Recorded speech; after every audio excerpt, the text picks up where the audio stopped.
अस्सलाम वालेकुम नाज़रीन, you watching Question Hour with Mona Alam. मुज़ाकरात के हवाले से आज मुतअद्दिद हुकूमती वज़रा और मुज़ाकराती टीम से ताल्लुक़ रखने वाले या मुज़ाकराती टीम में ना भी सही पाकिस्तान तहरीक इंसाफ के भी लोग लीडरान सामने आए और उन्होंने अलग अलग बयानात दिए कि मुज़ाकरात किन लाइन्स पर हो रहे हैं, आगे क्या होने वाला है। बहरहाल जो इसकी डेडलाइन है मुज़ाकरात की जो पीटीआई की तरफ से दी गई है वो खासी दिलचस्प है। 31 तारीख इसकी डेडलाइन रखी गई है। क्या ये 31 तारीख इस बात को मद्देनज़र रखते हुए ये डेडलाइन रखी है कि 20 तारीख को बाकायदा तौर पर जो ट्रंप रजीम है वो अमेरिका में टेक ओवर करेगी और उसके बाद जो आखिरी 11 दिन होंगे वो बड़े डिसाइसिव हो सकते हैं पाकिस्तान तहरीक इंसाफ के लिए। कुछ हल्के ऐसा सजेस्ट करते हुए पीटीआई के ज़रूर यकीनन नज़र आते हैं, सुनाई भी देते हैं, दिखाई भी देते हैं। लेकिन क्या वाकईतन यही रीज़न है, क्या इस बात में सदाकत है कि आखिरी 11 डेज़ जो हैं इस पूरी मुज़ाकराती अमल के वो पीटीआई के लिए सबसे ज़्यादा अहम होंगे और उनको पाकिस्तान तहरीक इंसाफ अपने लिए डिसाइसिव समझ रही है? इसके बारे में बात रहेगी।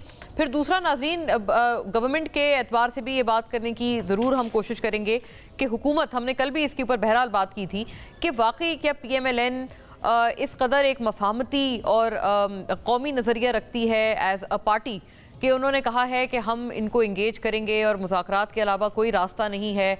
क्योंकि किसी ज़माने में not very long ago PMLN पे तो ये तनकीद होती थी कि ये तो बेनिफिशरी हैं सबसे बड़े सियासी तौर पर पीटीआई के हवाले से। तमाम तर जो भी इस वक्त उनके ऊपर प्रॉब्लम्स हैं या उनके ऊपर जो मुश्किलात का पहाड़ टूटा हुआ है तो सबसे बड़ी बेनिफिशरी सियासी तौर पर इसकी PMLN है।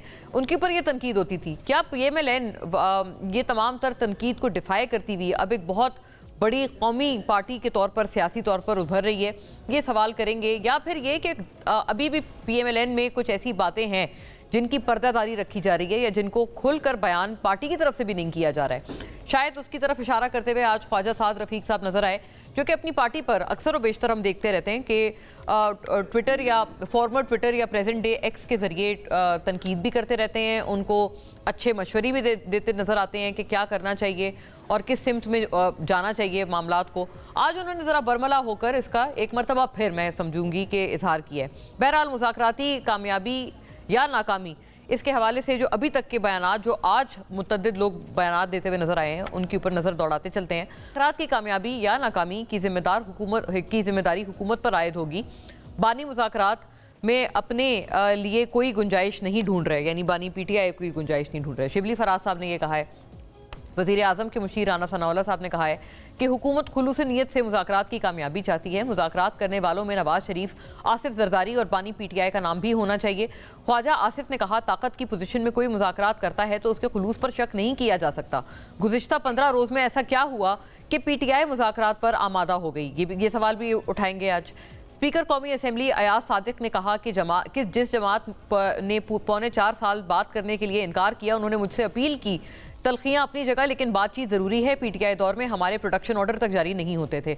दूसरी जानिब बिलावल भुट्टो जरदारी जो आज दोबारा एक दफ़ा PMLN पर तनकीद करते हुए नजर आए, उन्होंने कहा कि मुस्तकबिल में अंदरूनी और बैरूनी इम्तिहान आने वाले हैं। इन तमाम मसाइल का मुकाबला करने के लिए तमाम सियासी जमातों को इकट्ठा होना होगा।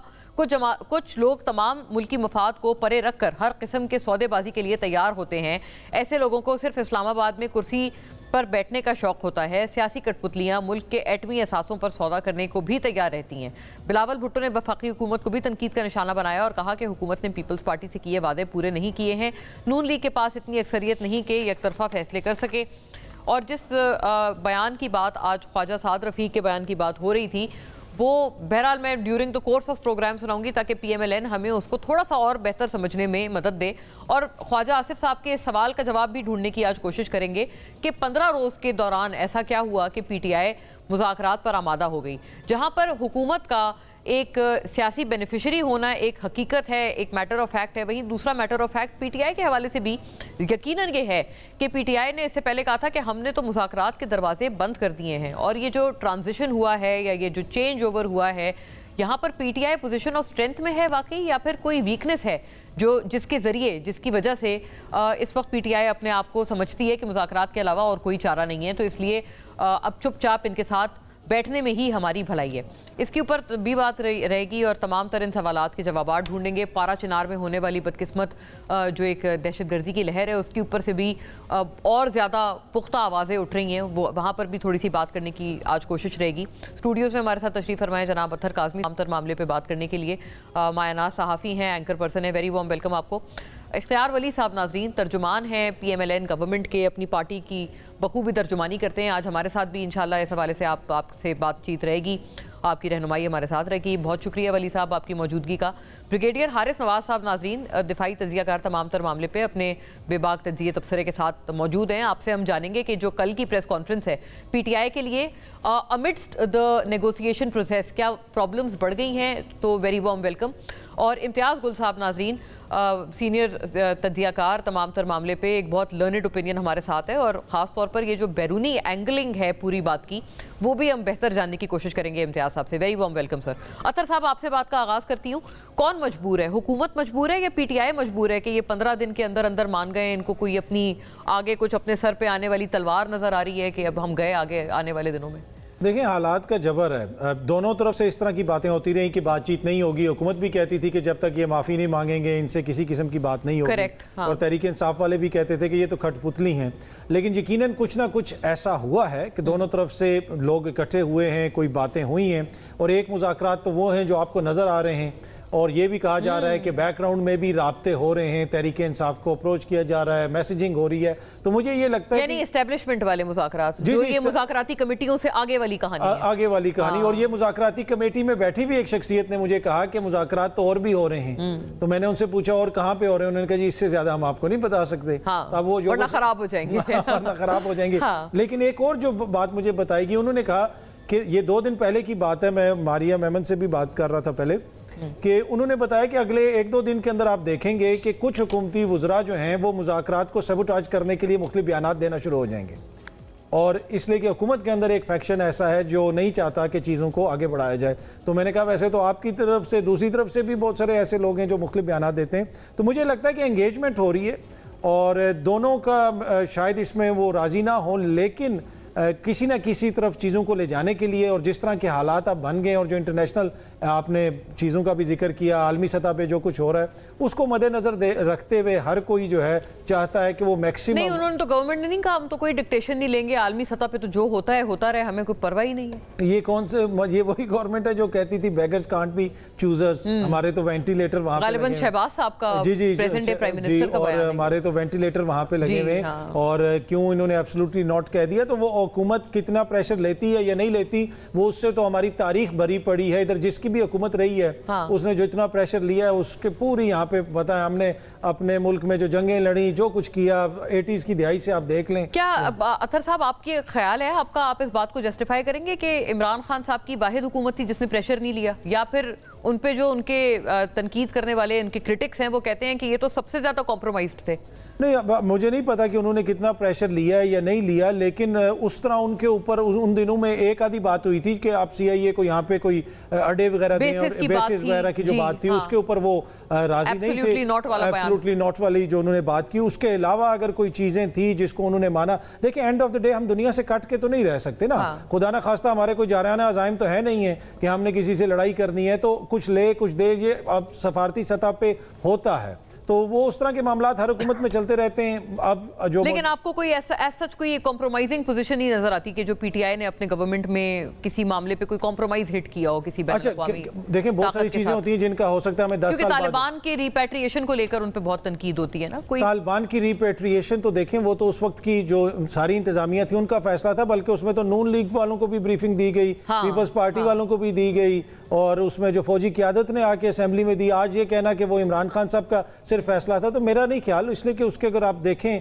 तो उसका एक पूरा स्याको सबाक है। और उस वक्त जो हो रहा था, हाँ उस वक्त अगर कोई पार्टी उसका इख्तलाफ कर रही थी तो वो जरूर बताती। आपने भी देखा होगा मीडिया में ही रिपोर्ट हुआ था जो राना सनाउल्लाह साहब फरमा रहे थे। हाँ, तो बाकी ये है कि हाइंडसाइट इज मतलब कि ऐसी चीज होती है जिसको देख के आप ये फैसला कर सकते हैं कि जी वो उस वक्त वो फैसला गलत था या सही था। पर मेरे ख्याल में कुछ चीजें ऐसी हैं जिसमें सारी सियासी जमातों को देखना चाहिए कि इसमें मुल्क का कितना नुकसान है या फायदा है। It's not about one political party. ये जो दहशतगर्दी है जिसमें आए रोज जवान शहीद हो रहे हैं, हमारे लोगों को टारगेट किया जा रहा है, ये वो चीज है जिसपे कम से कम हमारा कंसेंसस होना चाहिए। करेक्ट। इख्तियार साहब, मैं आपको ख्वाजा साहब की बात सुनाना चाहती हूँ ताकि नाजरीन भी सुने, आप भी फरमाएं कि आपकी जमात ऐसा क्या कर रही है जो कि अपने आप के लोग, आपके देरीना तरीन साथी ये समझ रहे हैं कि इस वक्त मुल्क की सिमत ठीक। अपने आप को उन्होंने इस हद तक कहा कि मैं गवर्नमेंट का हिस्सा नहीं हूं और इसी वजह से नहीं हूं, मेरे पार्टी के लोग जानते हैं। उनकी जबानी सुनिएगा। ये हम ड्राइंग रूम में बंद होकर आहोजारी कितनी देर करेंगे? हमें बात करनी पड़ेगी। कौन बात करेगा? मैं इसीलिए हुकूमत का हिस्सा नहीं। बिल्कुल कैटेगोरिकली मैं आपको बताना चाहता हूँ कि पाकिस्तान रिमोट कंट्रोल जमहूरियत से आगे नहीं बढ़ सकता। जी वली साहब, पाकिस्तान रिमोट कंट्रोल जमहूरियत से आगे नहीं बढ़ सकता। क्या आपकी जमात पे ये इल्जाम अब सही है लोगों का, आपके क्रिटिक्स का और विद इन योर पार्टी जो क्रिटिक्स हैं उनका, कि आप भी रिमोट कंट्रोल जमहूरियत के एक इस वक्त अलंबरदार हैं?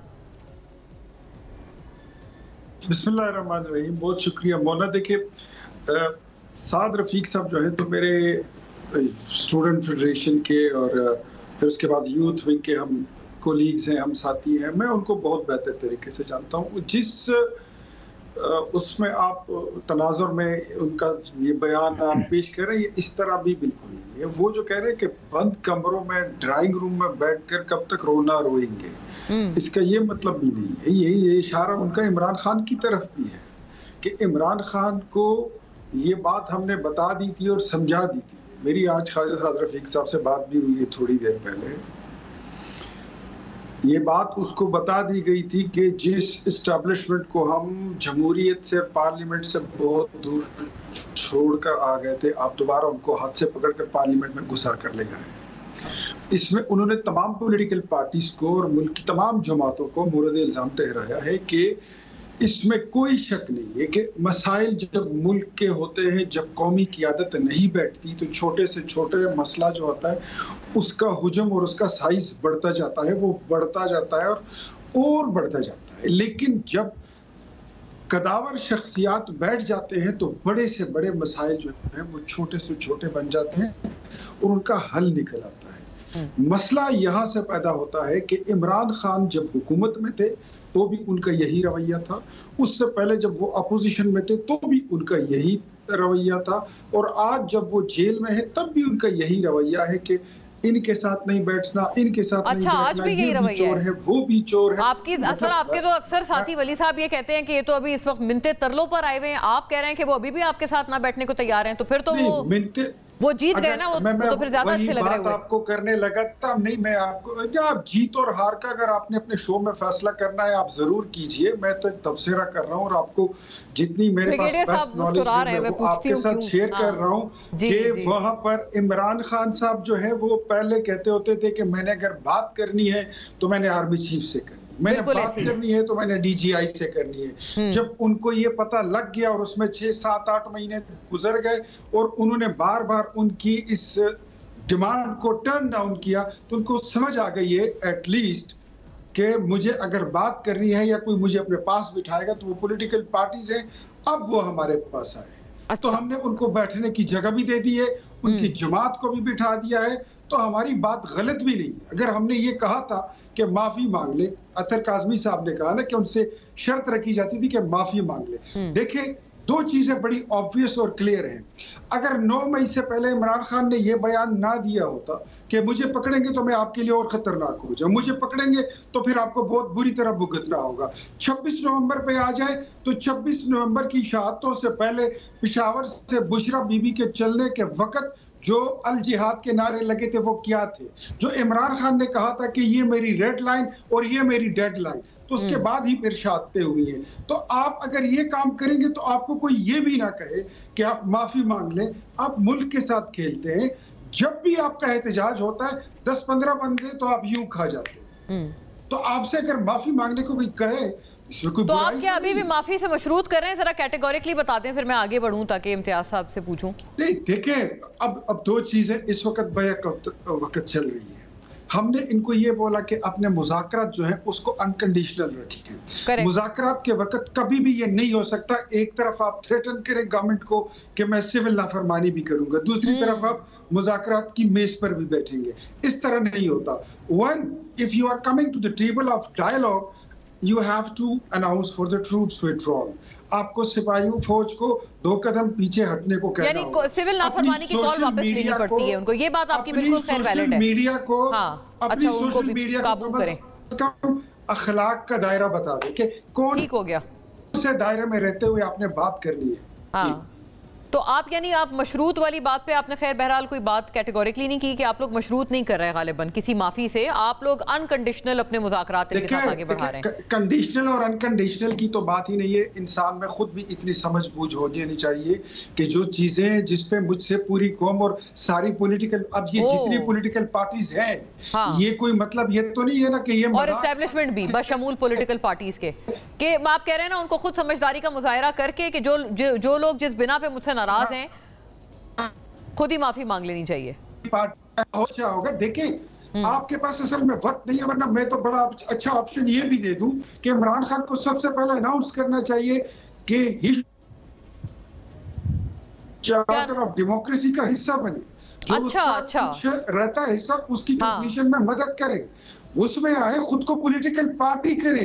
ये तो पॉलिटिकल पार्टी की तरफ तक सही हो गया, उस चार्टर में शामिल हो जाए। आपने चलिए तजवीज दी है, बिल्कुल ये बड़ी अहम बात है, इसके ऊपर हम लोग आगे बहस कर लेते हैं कि ये तजवीज़ कितनी ज़ेर गौर है। इम्तियाज़ साहब, आप बड़ा करीब से देखते हैं बैनुल अक़वामी हालात को, इंटरनेशनल अफेयर्स, ये ऑपरेशन गोल्डस्मिथ क्या है? ऑपरेशन गोल्डस्मिथ तो ख्वाजा साहब से पूछना चाहिए, क्योंकि उसके ऊपर तो जवाब रिचर्ड ग्रेनेल का भी आ गया और ख़ुद जैक गोल्डस्मिथ का भी आ गया, और हमारे यहाँ असल में हमारे अक्सर रहनुमा जो हैं वो नपे तुले बग़ैर सोचे समझे इस तरह की बातें कर देते हैं जो बाद में उनके गले पड़ जाती हैं।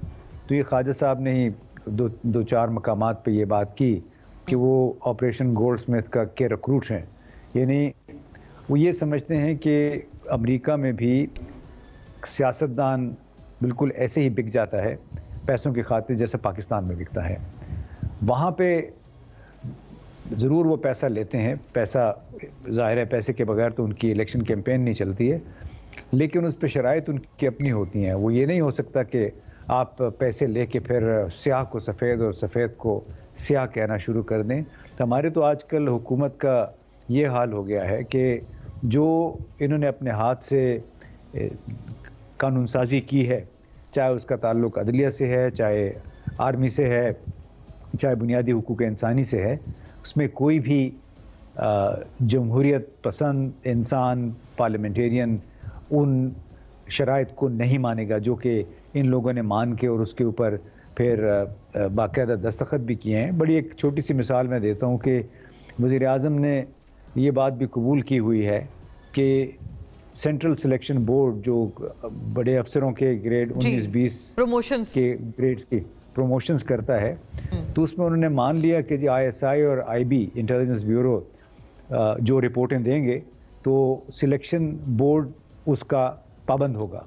अमलन उन्होंने ये कहा है, और अंदाज़ा लगाइए कि 18 लोग हैं सेंट्रल सिलेक्शन बोर्ड में, उसमें से 5 या 6 हमारे पार्लिमानी अरकान हैं, और उन्होंने उस पर चूं तक नहीं की कि एक साहब हैं, कतई नज़र इसके कि वो ईमानदार हैं या ईमानदार नहीं हैं। मैं सिर्फ इस उसूल की बात कर रहा हूँ कि ये वो हुकूमत है जिसने अपने हाथों से अपना इंटेलिजेंस एजेंसी के हवाले कर दिया है स्क्रूटनी का इख्तियार, और इस तरीके से ये ख्याल है कि ब्यूरोक्रेसी को भी रफ्ता रफ्ता वो कंट्रोल कर लेंगे। तो बड़ी एक शर्मनाक बात है, और इस्लामाबाद हाई कोर्ट के एक जज साहब ने इस बात पे बड़ी सख्त ज़बान इस्तेमाल की है अपने फैसले में। उन्होंने कहा कि मैं तो हैरान हूँ कि इतने बड़े बड़े नाम हैं सेंट्रल सिलेक्शन बोर्ड में।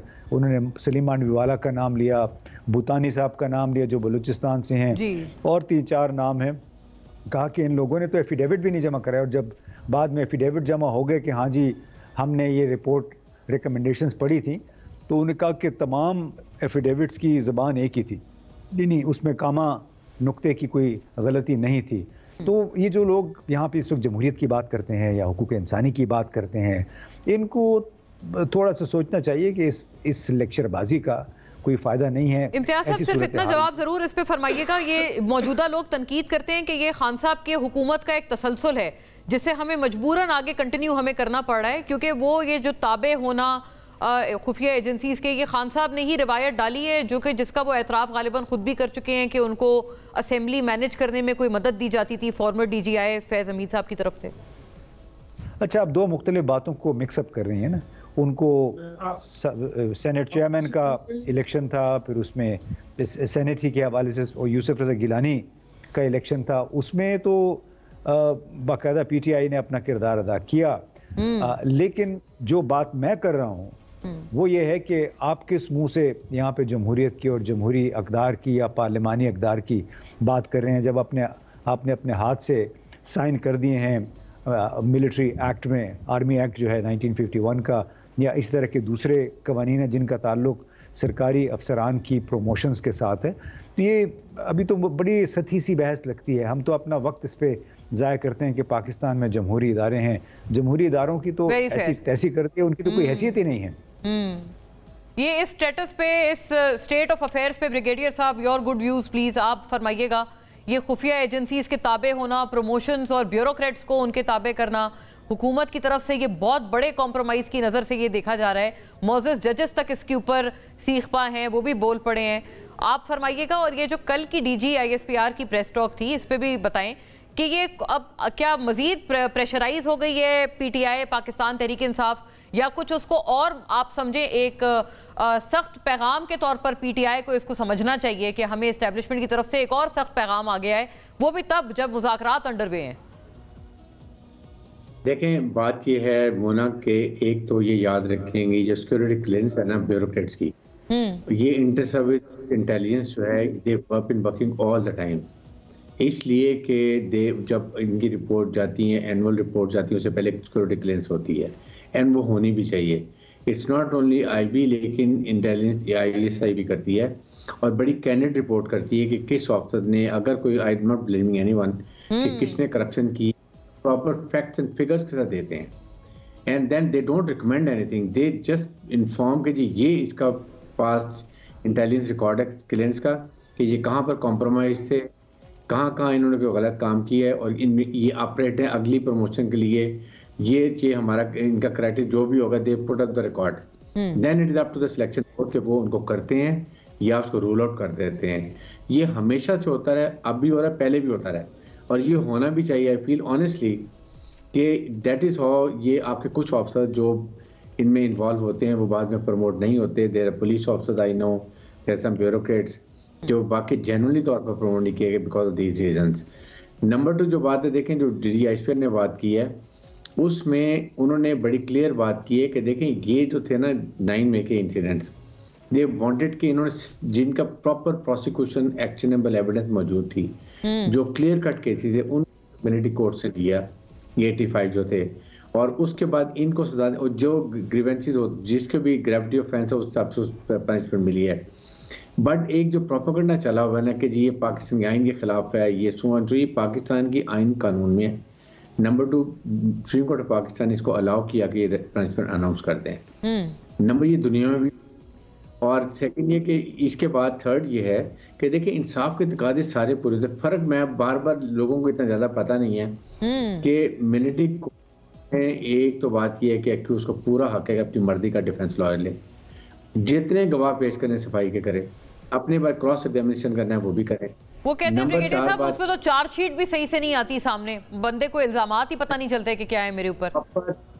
लॉयर के, डिफेंस लॉयर के सामने पढ़ के सुनाई जाती है हर चीज के लिए, यही तो है। सेकंड ये है कि इसके बाद एक तो उनको रेमेडी है कि he can go to high court, he can always go to high court. आपको पता है कि हाई कोर्ट में भी जा सकते हैं, वहां पर अगर कोई गलत हुआ है तो वहां उसको रिलीफ, नॉर्मल अदालतों में भी उसकी अपील है। सही, हाँ। सेकंड ये है कि देखें बात ये है कि ये समझने की बात होती है कि ये जिस तरीके से प्रॉपर ने किया था इट इज रॉन्ग। और फिर ये जब किसी तभी बात उन्होंने सिर्फ एक जिक्र ये किया कि जो मास्टरमाइंड है, देखें ना, ये तो कारकुन थे, इस्तेमाल दिलाया, ब्रेन वॉश किया और वो वहां पर चले गए। लेकिन ये जो लोगों ने प्लानिंग की है, जिन्होंने एग्जीक्यूशन की है, और ये audio, video, documentary evidence, physical evidence, everything is available. उसके अगले दिन भी तैयारी जो थी उसकी भी रिकॉर्डिंग है कि क्या चाह रहे थे, कैसे चाहते थे, ये राइट फ्रॉम सबसे लेके देखें, इसलिए प्रॉब्लम ये कि देखें, मतलब उस वक्त तो साहब कहते हैं जो मंसूबा चल रहा था, मुबैना तौर पे जो प्लानिंग हो रही थी, उसमें वहां पर किसी बंदे ने बैठ के रिकॉर्डिंग की हुई थी, पूरी इनके अपने लोगों ने भी रिकॉर्डिंग करके दी हुई है। आप क्या जबरदस्त। ये तो मैं I think this is breaking news, हमने सुनी नहीं है, हमें मतलब बताई जाए, आई थिंक किसी एक प्रेसर में सुनाई जाए आवाम को। और सेकंड ये भी सुनाई जाएगी ना, जब आप, जाहिर है कि जब आपके पास ये मिलिट्री कोर्ट्स में आएंगे, सिविल कोर्ट पे तो जाएंगे, वहां सारा कुछ क्लियर हो जाएगा। ये एक सेकंड ये कि देखें, एक यहाँ पर सिर्फ फर्क ये कि जल्दी इसलिए है कि जो प्रेसिडेंट का होता है, उसके जो मेंबर्स होते हैं, उनके पास एक ही केस होता है, सिर्फ वन केस। सो दे एक्सपीडाइट के डेली करेक्ट ये जल्दी। यहाँ सिविल पे क्या होता है, एंटी टेररिस्ट कोर्ट में 20-25 केस होते हैं, एक केस की 2 महीने के बाद आती है। ये बात That's why take 8 So this is the only purpose कि जल्दी सुधार, ताकि उनको it should act as a deterrent, ताकि आइंदा कोई ऐसी बात ना करे। अच्छा, आपको ब्रिगेडियर साहब, मैं अगर अर्ज कर पाऊं आपसे, आपको डाउट है मास्टरमाइंड कौन था इसका? आपने कहा ये सही बात है, बार बार मास्टरमाइंड का जिक्र हो रहा है, कौन था मास्टरमाइंड? मतलब वाज इट इमरान खान साहब? मैं आपसे एक्सप्लिसिटली पूछ रही हूँ, या आपको अभी डाउट है इस पे? नहीं, देखें, मैं तो ये, आप ये याद रखें, देखें, अगर मास्टरमाइंड बानी पीटे भी हो सकते हैं, इनकी टॉप लीडरशिप जो भी अंडरग्राउंड हुई है, वो भी उनको भी पता होगा, उनमें से भी कोई हो सकता है, वो भी हो सकते हैं, ठीक है। और नंबर 3 बात है कि मैं तो ओनली फील कि अगर उस वक्त जब ये इंसिडेंट हुआ और अगर बानी पीटीए एयर ऑन टीवी आते और ये कहते जी मैंने, ये मेरे कारकुनों ने, मेरी पार्टी ने किया है एंड आई एक्सेप्ट सॉरी और मैं माजरत करता हूँ, think would have been much better and अच्छा, मच बेटर, राइट। मुझे ब्रेक का कहा जा रहा है, सॉरी, मैं बढ़ती हूँ उस पर। बहुत आई थिंक इंपॉर्टेंट पॉइंटर्स आ गए हमारे पास कि एक रिकॉर्डिंग भी है जो वहां पर मीटिंग के जो लोग मौजूद थे पीटीआई के, उन्होंने रिकॉर्ड भी किया हुआ है। After a break on this.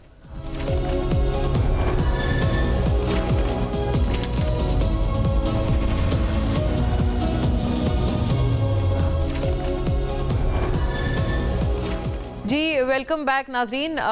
बताइएगा अतर साहब, आपको ये जो ऑडियो वाली बात है, ये बहुत तहलका खेज इंकशाफ है। आई थिंक अगर कोई ऐसी ऑडियो सामने आ जाती है जो पीटीआई के गालिबन किसी अपने लीडर ने रिकॉर्ड की हो, while 9th May was being orchestrated और मास्टरमाइंडेड, तो ये तो बिल्कुल इनके गले की हड्डी बन जाएगा, फंदा बन जाएगा इनकी। भाई देखें, साल से ज़्यादा तो टाइम हो गया है ना, अगर कोई ऐसी चीज़ है तो पेश कर दें अदालत में। देखें, इसमें तो कंसेंसस है ना, जिसने भी 9 मई में अगर कोई भी मुलविस हो तो आप उसके खिलाफ आइन और कानून के मुताबिक कार्रवाई करें।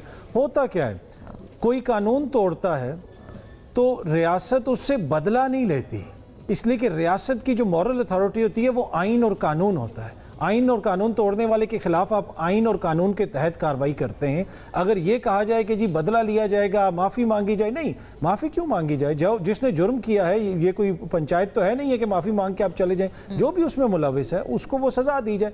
बाकी दुनिया भर में इंतज़ामिया का यही होता है, वो ये कहते हैं जो हम कह रहे हैं वो दुरुस्त है। ये जरदारी साहब के हवाले से ये सारी एजेंसियाँ थी ना, ओमनी ग्रुप की JIT रिपोर्ट आज आप पढ़ लें, उसमें लिखे हुआ है कि क्या क्या कितना पैसा किधर से आया, क्या कुछ। वो तो वक्त की बात है ना, जब जिसके लिए वक्त अच्छा है तो अगर उसमें भी तो वो एजेंसियों की स्क्रूटनी थी ना, उसको मान लिया जाता और उस वक्त भी एक फौजी अदालत बना दी जाती तो जरदारी साहब को भी सजा दे दी जाती कि जनाब, फिर वो जरदारी सदर बने और वो जो अनवर मजीद है उनको तमगा इम्तियाज दिया गया उसी सदर की जानिब से।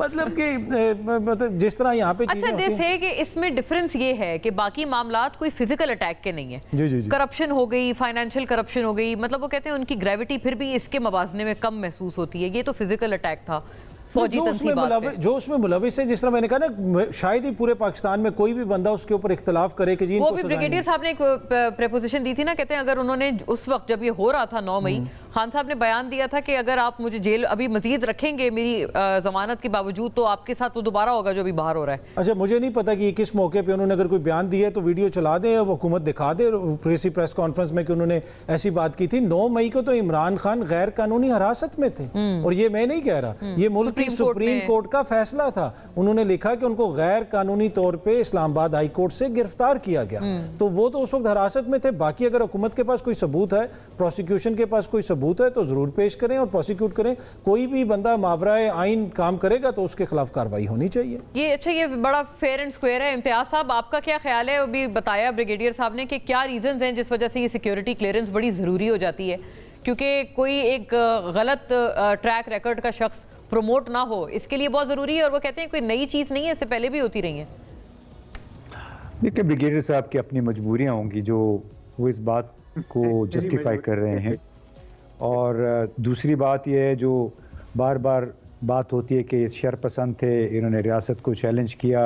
हाँ। जनवरी 2020 में जब कैपिटल हिल पे हमला किया ट्रंप के लोगों ने, और बाद में उसके खिलाफ फिर कार्रवाइयाँ भी शुरू हुई, किसी को 1 साल किसी को 2 साल की सज़ा भी मिली। उस मौके पे एक कोलंबिया डिस्ट्रिक्ट के एक वकील थे, अटॉर्नी, तो उन्होंने कहा कि हमने इंतहाई एहतियात से काम लिया है। उन्होंने साथ में लिखा कि we cannot replace votes and deliberation with violence and intimidation, कि यानी हम वायलेंस तशद्दुद का रास्ता नहीं इख्तियार कर सकते, नहीं हम वोट की और एहतियात की जगह लेनी चाहिए हमें। यानी बुनियादी तौर पे वो पब्लिक मैंडेट की बात कर रहे हैं। यहाँ तो सुबह दोपहर शाम, चाहे सूबाई वज़ीर हैं चाहे वफाकी वज़ीर हैं, वो तो कह रहे हैं कि उन्होंने बड़ा जुल्म किया है, इन्होंने रियासती इदारों को चैलेंज किया है। तो इनको तो बल्कि ख्वाजा आसिफ साहब और जो हमारे मेजर जनरल अहमद शरीफ हैं, उनकी लबो लहजे में तो कोई फ़र्क ही नहीं है। वो तो ये कहते हैं कि जब तक 9 मई के मुजरिमों को या मुलजिमों को सज़ा नहीं होगी उस वक्त तक इंसाफ नहीं होगा। यानी खुदा के लिए आपको थोड़ा सा, मैं शर्म नहीं कहूँगा, लेकिन थोड़ी सी एहतियात करनी चाहिए आपको। हम सब पाकिस्तानी हैं। एक शख्स जिसके लिए दुनिया भर से आवाज़ें उठ रही हैं, आपने उसको दीवार से लगाया हुआ है, 2.25 साल हो गए हैं जेल में दिया हुआ है उसको, 200 उसके खिलाफ केसेस बनाए हुए हैं, और उसके बावजूद उसमें मीन मेख निकाल रहे हैं, उसको हर तरफ से उस पर बमबारी हो रही है। तो ये जो मैंने आपको ये इम्तियाज साहब वो ये बात, हाँ मैं ये सिर्फ अर्ज कर रही हूँ, ग्रेव्स का जो कोट है ना, हमें इस पे ये लाजमी हमें ज़हन में रखना चाहिए कि we cannot replace votes and deliberation with violence and intimidation. यानी रियासतें जो हैं वो वायलेंस का रास्ता इख्तियार नहीं कर सकती, ना ये एहतियात का दामन छोड़ सकती हैं, और छोड़ना चाहिए। हमारे यहाँ ये जो आप वजीरों को सुन ले तो क्या बिल्कुल इससे कोई मुताबिकत रखती हैं उनके बयानात, और फिर उसके हर तरीके से आप जस्टिफाई कर रहे हैं, पता नहीं कहाँ से तावीलें निकाल के लाते हैं। जो हमारे कुछ दोस्त जो बातें यहाँ पे कर रहे हैं, आप लंदन में जाएं, ब्रसल्स में जाएं, और यही बातें अपनी तावीलात वहाँ पे पेश करें, तो आप देखें कि आपके साथ होता क्या है। अच्छा, ये बैरूनी सतह पर ये सारी जो एग्जाम्पल्स हैं ये फेल हैं। इख्तियार साहब, मैं आपसे भी पूछूंगी, ऑपरेशन गोल्डस्मिथ का तो उन्होंने कहा है कि कुछ भी इसकी प्रेजेंस नहीं, बट आई थिंक अभी ब्रिगेडियर साहब उन्होंने जवाब आपके लिए फरमाया है, इम्तियाज गुल साहब ने, कि ये जो सारी बैनुल-अक़वामी सतह पर जहां best practices international law adopt किया जाता है, वहां पर ये जो तमाम तर यके बाद दीगरे जवाब पेश किए जाते हैं खान साहब के लिए, वो फेल हो जाएं सारे। अच्छा, मुझे ब्रेक का कहा जा रहा है, और बिल्कुल ब्रिगेडियर साहब एंड इख्तियार साहब on this after break.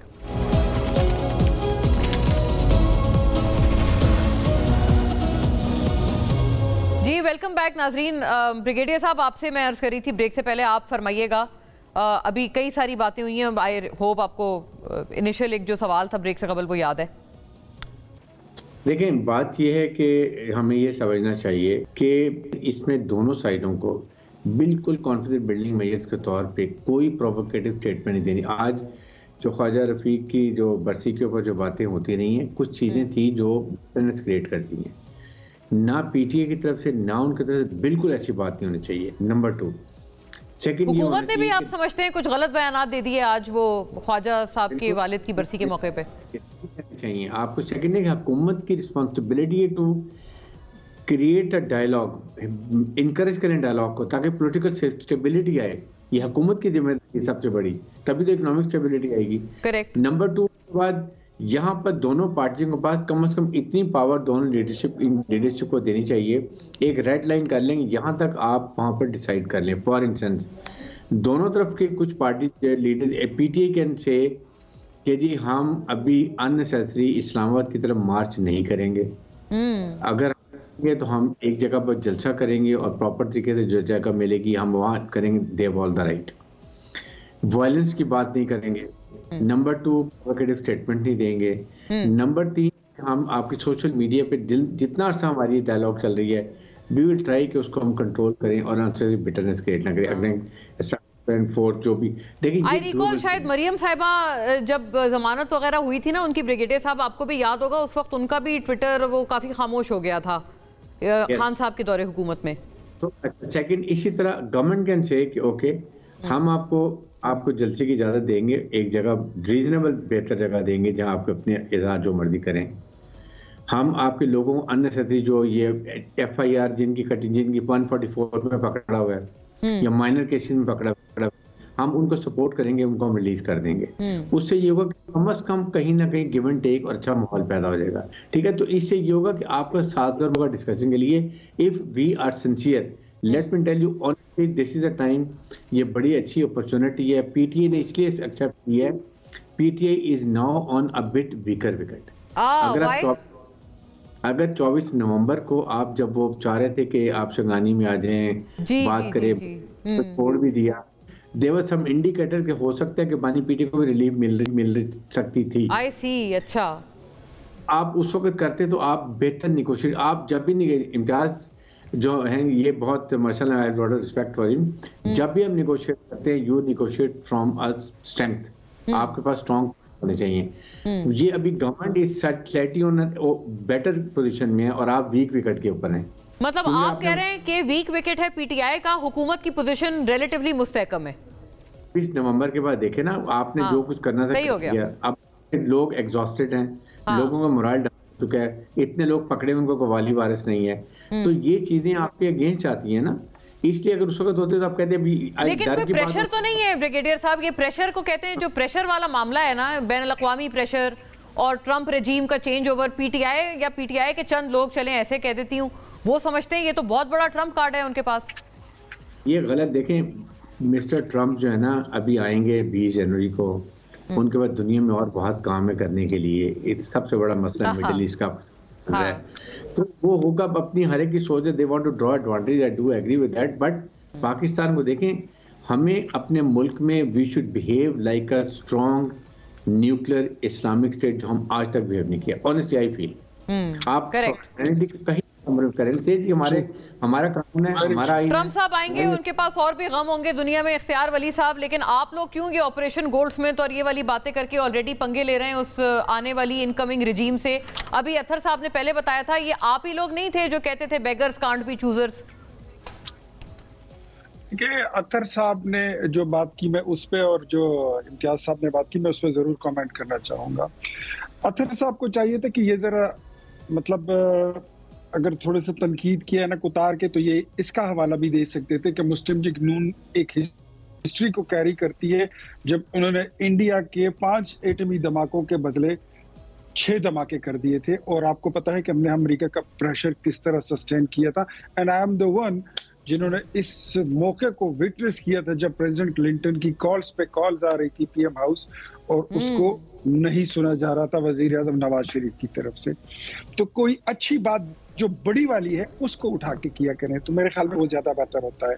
Imtiaz साहब ने जो बात की कि ऑपरेशन गोल्डस्मिथ, तो देखें आप, इम्तियाज साहब आप भी मेरे बड़े हैं, लेकिन ख्वाजा साहब मेरे लीडर भी हैं, बड़े भी हैं। जिस तरीके से आपने उनके मुतालिक या वो जिक्र किया, या तो आप हकायक को जानते हो और आप उसके बारे में बोलना नहीं चाहते, या आप नहीं करना चाहते, या आपकी शायद आप किसी और साइड पे इंक्लाइंड हैं।